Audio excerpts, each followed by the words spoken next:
Olivia, can we talk? Olivia, sandali. Clark, wala na tayong dapat pag-usapan pa. Sandali lang. Bakit ba ang kulit-kulit mo? Di ba sabi ko sa'yo, wag na wag ka na makikipagkita sa akin kahit kailan? Yun ba talaga ang gusto mo? Hindi ba sinabi mo sa akin you love me? Nabigla lang ako nun. Kalimutan mo na yun. Hindi ako naniniwala. Alam ko you meant it when you told me you love me. Naramdaman ko yun last night when we were making love. Ano bang pinoproblema mo? Yung kasal ko?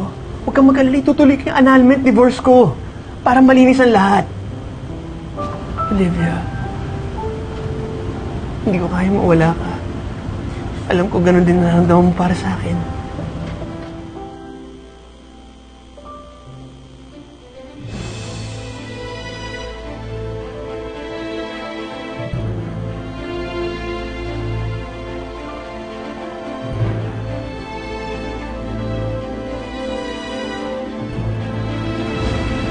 Karina, may relasyon pa rin kayo?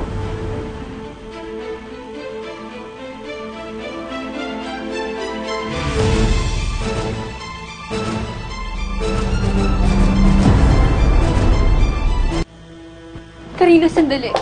Karina, sandali. Magpapaliwanag ako. Alam ko hindi mo maiintindihan pero mahabang kwento. Pasensya na po kayo, Miss O. Pero hindi ko na po alam kung paniniwalaan ko pa yung mga sasabihin niyo sa akin. Karina! Karina, sandali! Karina!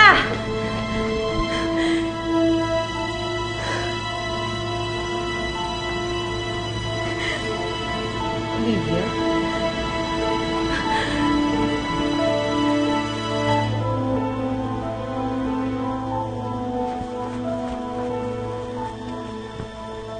Karina, sandali lang. Sandali.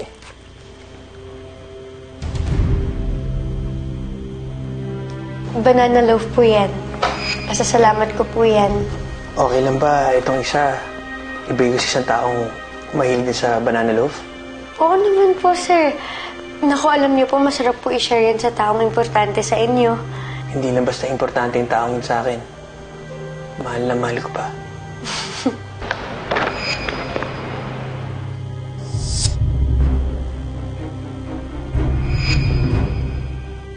Magpapaliwanag din ba kayo para linisin yung pangalan niyo?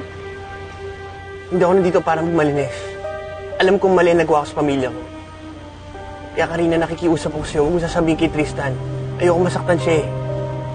Sa tingin niyo ba, hindi niyo siya sinasaktan sa ginagawa niyo?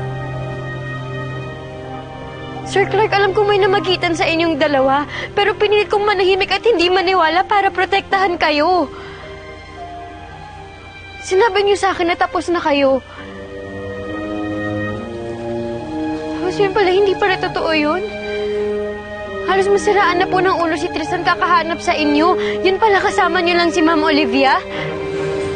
Kilala mo ang kabit ng daddy ko? Bakit hindi mo sinabi sa akin? Tristan?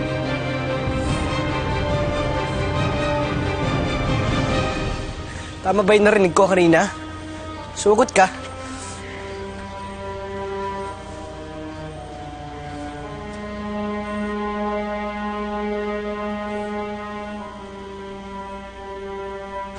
Tristan, please let me explain. Hindi ko kailangan ng paliwanag mo, Daddy. Ayokong makinig sa mga manluloko katulad mo.